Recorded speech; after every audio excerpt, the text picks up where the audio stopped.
नमस्कार. लोकतंत्राच्या बाप्पा आपला मानाचा या कार्यक्रमामध्ये मी हरिश्चंद्र देहुगावकर आपले स्वागत करतो. सर, आपलं नाव? नमस्कार. मी निलेश दीपक वकील, कार्याध्यक्ष मानाचा पहिला श्री कसबा गणपती. मानाचा हा पुण्यातील पहिला गणपती, एक गणेश मंडळ आणि आपण त्याचे एक घटक, एक भाग, एक प्रमुख कार्यकर्ते या नात्याने कसबा गणपती याबद्दल आपण काय सांगाल? सर्वप्रथम सर्व गणेश भक्तांना आपल्या मंगलमय उत्सवाच्या गणेशोत्सवाच्या हार्दिक शुभेच्छा. आम्ही कायमच म्हणतो की आपण खूप भाग्यवान आहोत आणि मी स्पेशली म्हणतो की आम्ही खूप भाग्यवान आहोत की समोर तुम्ही बघाल यांनी दाखवल्यावर की आपला ग्रामदैवत मानाचा पहिला श्री कसबा गणपती आहे.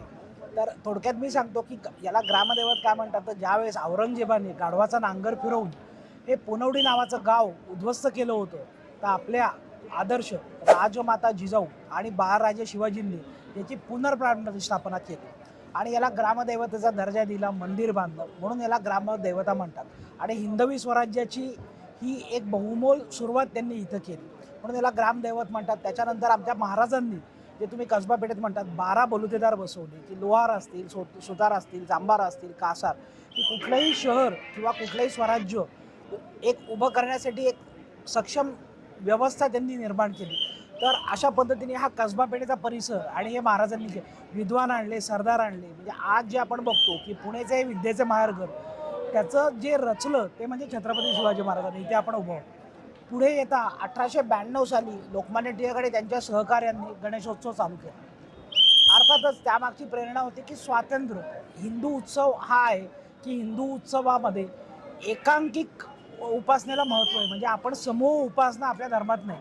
हेच मला वाटतं लोकमान्य टिळकांनी हेरलं आणि ही समूह उपासना करून आपल्याला स्वातंत्र्यासाठी हा उत्सव केला, की मला वाटतं जगातला पहिला धार्मिक उत्सव असेल जो स्वातंत्र्यासाठी चालू झाला, गणेशोत्सव सुरू केला. त्याच्यानंतर झालं काय की 1 वर्षानंतर कुठला गणपती पहिला जाणार याच्यावरनं वाद झाले. तर लोकमान्यांनी आपल्याला ग्रामदैवत असल्यामुळे मानाचा पहिला हा असेल, म्हणजे अर्थात कसबा गणपती मानाचा पहिला विसर्जित झाल्याशिवाय कुठलीही विसर्जन मिरवणूक सुरू होत नाही. तर आम्ही कायमच म्हणतो की आम्ही खूप भाग्यवान आहोत की छत्रपती शिवाजी महाराजांचा आशीर्वाद आणि लोकमान्य टिळकांचाही आशीर्वाद लाभलेलं जगातली ही एकमेव संस्था आहे. कितवं वर्ष आहे आपलं? मी आत्ता सांगितलं की 1892ला चालू झालं, तसं आपण म्हटलं तर 133वं हे भव्य मंगलमय वर्ष आहे. भक्तांची ही जी गर्दी आहे, आज मला वाटतं 7वा दिवस आहे, ही जी वाढत आहे याला कारण काय? सर्वप्रथम गणेशोत्सव हे एक जे आपण म्हणलं की एक समाज सुधारणा आणि धार्मिकतेचं खूप मोठं प्रतीक आहे.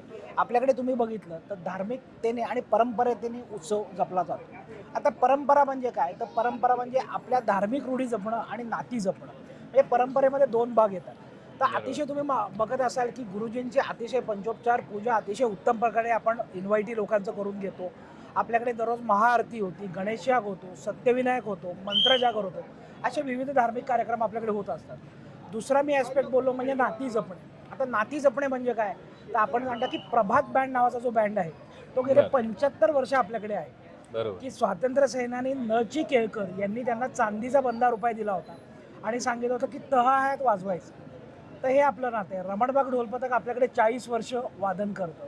आपले दिवाड तुतारीवाले यांची 3री पिढी आहे. आपले सनई वाजवणारे, चौघडी वाजवणारे यांची 3री पिढी आहे. तर परंपरा आणि म्हणजे पारंपरिक वाद्यांचा आपण यामध्ये समावेश जास्त केला. हो, संध्याकाळी सनई चौघडा वादन असतं. पण आपण जो प्रश्न विचारला की परंपरा आणि नाती जपणं याच्यामुळे हे वैभव आहे आणि अर्थातच भाविकांचं प्रेम, की आज आपली सुंदर जी शाडूची मूर्ती आहे त्याचं दर्शन घ्यायला आणि मनोभावाने आपल्या कामना पूर्ण करायला ही लोकं येतात. पुण्याची संस्कृती आणि आपल्या मंडळाचे उपक्रम काय सांगाल? इतर वर्षांपेक्षा ह्या वर्षीचं वेगळेपण काय? अर्थातच की पुणे म्हणलं की आपण विद्येचे माहेरघर आलं, तर यावर्षी आपण बघता की भाविकांची एक अशी इच्छा होती की आम्हाला ती जी मूर्ती आपण दर्शन घेतो ही खूप लांबनं दिसते. तर जरावेळाने मला वाटतं तुम्ही दाखवाल की आपण एक उत्तम हुबेहूब चांदीची मूर्ती आज केलेली आहे की भाविकांना 1 फुटावरनं दर्शन घेता यावं, ही अशी त्याच्या मागची भावना होती. तर यावर्षीचं विशेष म्हणजे तशीच एक आपण सुंदर चांदीची मूर्ती केलेली आहे. आणि आपण विशेष म्हणाल तर दरवर्षीप्रमाणे उत्सव हा अधिक उत्तम परंपरेने धार्मिकतेने आपण साजरा करतो. आता गणेशोत्सव म्हटलं की अर्थातच की धार्मिकतेबरोबर सामाजिक काम आलं, तर यावर्षी आपण 125 मुलांची फी भरली होती की मराठी माध्यमातल्या गरजू मुलांची, की आपल्याकडे आणि अनेक 11 शाळा आपल्याशी कनेक्टेड आहेत, की जसं पुण्यातल्या नामवंत शाळा आहेत, रमणबागा आहे, हुजूरपागा आहे, अहिल्यादेवी आहे, नुमवी आहे, विमलाबाई गरवारे आहे. हे आपलं 22वं वर्ष आहे. म्हणजे ह्या पुण्यातीलच शाळा आहेत की पुण्याबाहेरच्या पण आहेत? या सर्व पुण्यातल्या शाळा आहेत. या मराठी बरं. मीडियमच्या मुलांची गरजू, की जे फी अभावी ड्रॉपआउट होण्याची शक्यता आहे, जे प्रिन्सिपल आपल्याला रेकमेंड करतात ते आपण करतो. त्यांचा वाचनाचा उपक्रम करतो. त्याशिवाय आपल्याकडे एक महिला दिन असतो 10 दिवसातला. असे विविध उपक्रम आपल्याकडे होत असतात. त्या 10 दिवसामध्ये काय काय उपक्रम आहेत आपले? 10 दिवसांमध्ये तुम्ही बघितलं तर आपल्याकडे एक झेम्बे नावाचा कालच एक वाद्यप्रकार असतो आफ्रिकन, तो आपल्याकडे परवा झाला. काल चेंडा नावाचा केरळी वाद्यप्रकार असतो, तो झाला. आपल्याकडे एक विशेषता म्हणजे दररोज दुपारी 2 भजनी मंडळं असतात, बरं. की भजनाला चालना देणं हे आपलं काम आहे. तर याच्या दृष्टीने आपल्या पद्धतीने केले जातात. विविध गणेशात मंत्र जागर, सगळ्या शाळांची अथर्वशीर्ष. मी आवाहन करतो की कुठल्याही शाळेला जर लहान मुलांचा अथर्वशीर्ष करायचा असेल तर अथर्वशीर्ष म्हणण्याची व्यवस्था आणि त्याची प्रसादाची व्यवस्था ही मंडळात केली जाते.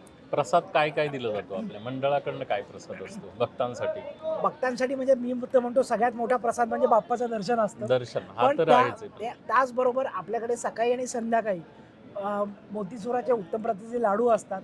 त्याच्याकडनं बऱ्याच वेळा भाविकांनी, आणि आपलं एक विशेष आहे की म्हणजे हे की भाविकांनी दिलेला जो प्रसाद असतो अर्पण केलेला, तो आपण भाविकांनाच वाटतो की बाप्पाला अर्पण केलेला तुमच्याच घरांनी खावा आणि भाविकांनी खावा. तो वर केलेला प्रसाद कधीही कार्यकर्त्यांमध्ये नसतो, तो खाली येतो. आणि तसंच सकाळी 200 किलो लाडू आणि संध्याकाळी 200 किलो लाडूचा प्रसाद असतो आपल्याकडे. आपल्या मानाचा गणपती, मानाचा बाप्पा आणि आपलं संघटन, ह्या संघटनेमधून, ह्या मंडळामधून आपण जे काही साध्य करता, असं ह्या म्हणजे काय विशेष आहे का जेणेकरून हा एकोपा भक्तांना अनुभवायला मिळतो? खूप चांगला प्रश्न आहे. की खरं सांगायचं ना की याला विघ्न अर्था म्हणतात. तर आजच्या काळातली मला वाटतं विघ्न काय आहे, तो व्हर्च्युअल वर्ल्ड हे फायद्याचं आहे, पण व्हर्च्युअल अँड रिअल वर्ल्ड. तर बाप्पा आला की आपण सगळे रिअल वर्ल्डमध्ये येतो, की नाही तर आपण बरोबर. बघा की आपण दिवसभर लॅपटॉपमध्ये असतो, मोबाईलमध्ये असतो. ते चांगलं आहे, ते काही वाईट नाही. पण आज बाप्पा येतो तर आज तुम्ही बघता की 100पेक्षा जास्त कार्यकर्ते दिवस रात्र एकत्र येतात, सगळे भाविक येतात. किती सदस्य आहेत एकूण? मंडळाचे सदस्य किती? आपल्याकडे 80 रजिस्टर्ड मेंबर आहेत आणि 250पेक्षा जास्त कार्यकर्ते आहेत, 100पेक्षा जास्त महिला कार्यकर्ते आहेत. तर आमचा 500 लोकांचा एक आपण म्हणतो की एक उत्तम प्रकारचं आपलं कुटुंब आहे, की आता पुण्याच्या वेगवेगळ्या भागातील लोक राहतात. पण ज्याला जसं जमेल, तुम्ही हे बघता की हा उत्सव मंडप 24 तास चालू असतो 10 दिवस.